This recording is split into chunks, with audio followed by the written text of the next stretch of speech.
আজকে আমরা মুরালিগঞ্জ হাই স্কুলের যত ক্লাস 8-এ, তোমরা কোন ক্লাসে? 8-এ না?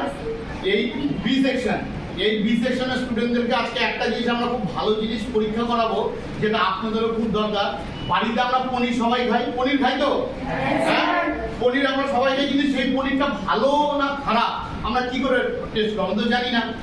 অনেকেই খোলা পনিরও খায়, অনেকে প্যাকেটের পনিরও খায়।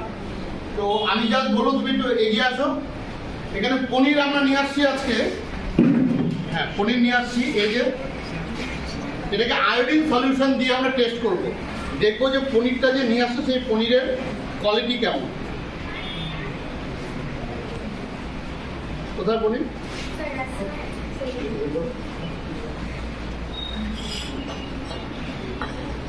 এটাকে এখানে রাখো।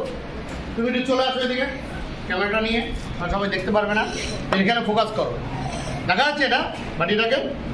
আচ্ছা, এই যে আমাদের ল্যাবের থেকে, এই মুরালিগঞ্জ হাই স্কুলের যে সায়েন্সের ল্যাব আছে, তার থেকে আমরা আয়োডিন সলিউশন নিয়ে নিলাম, এবং এই আয়োডিন সলিউশন এর মধ্যে একটু দেব।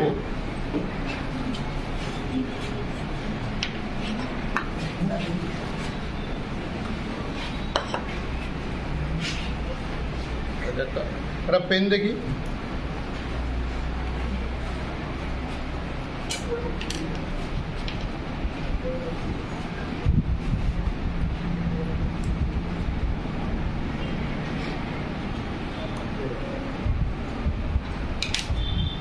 এখান থেকে অল্প একটু আমরা দেবো এর মধ্যে।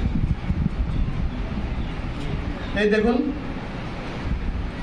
দেখতে পাচ্ছেন আয়োডিন সলিউশন দিলাম। এখন আমরা কিছুক্ষণের জন্য এটাকে রেখে দেবো। যদি ভাই এতখানি দরকার ছিল না, ঠিক আছে?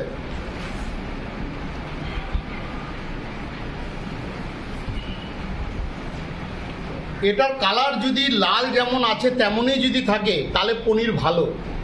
সবাই দেখতে পাচ্ছ তোমরা?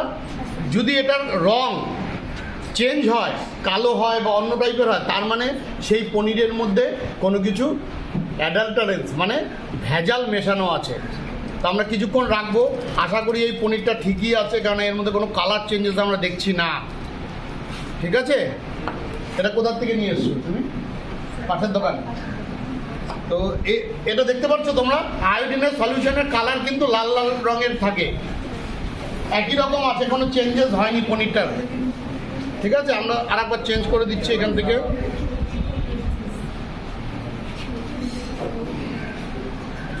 আরেকবার একটু চেঞ্জ আরেকবার করব। আমরা এখনো সঠিকভাবে জানি না এটার মধ্যে ভেজাল আছে কি নেই, আমরা আরেকটু কিছুক্ষণ দেখব।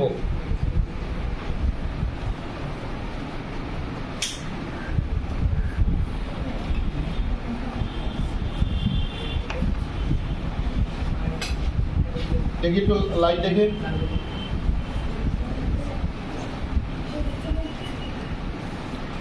এই যে পনিরটা দেখছেন, এই পনিরটা কিন্তু আরো লাল হয়ে থাকতো যদি একদম সঠিক থাকতো। ঠিক আছে, কিন্তু এর মধ্যে অল্প একটু কালচে কালচে ভাব চলে আসে, আপনারা দেখতে পাচ্ছেন। এই দেখুন, একটু একটু আসছে, একটু কালচে কালচে। হ্যাঁ, আসছে না? তার মানে এটা 100% যে আমরা পিওর সেটা আমরা বলতে পারবো না। ঠিক আছে, আশা করি আপনারা সবাই বুঝতে পারছেন এই ভিডিওর মাধ্যমে। ঠিক আছে, আর সবাইকে এটাই বলবো, পনির তো আমাদের পক্ষে টেস্ট করা সম্ভব না সবসময়, কিন্তু ওষুধের দোকান থেকে একটা যদি আয়োডিনের সলিউশন একটা কিনে নেন, খুব একটা বেশি দাম না, তাহলে যে কোনো পনির, খোলা পনির যখন খাবেন একটু জাস্ট টেস্ট করে নেবেন। টেস্ট করে নিলে পরেই আপনারা কিন্তু সবাই বুঝতে পারবেন যে ওটার কোয়ালিটি কেমন। এবং ছাত্রদেরকে বলবো তোমরাও বাড়িতে এটা করতে পারো, একদম খুব ইজি, কোন দোকানের পনির কেমন। ঠিক আছে, হয়তো অনেক দোকানদার বলবে যে এগুলো কী শেখাচ্ছে। যাই হোক, এগুলো ভেজাল কী করে আইডেন্টিফাই করা যায় সেটার জন্য কিন্তু এডুকেশনটা দরকার। Thank you.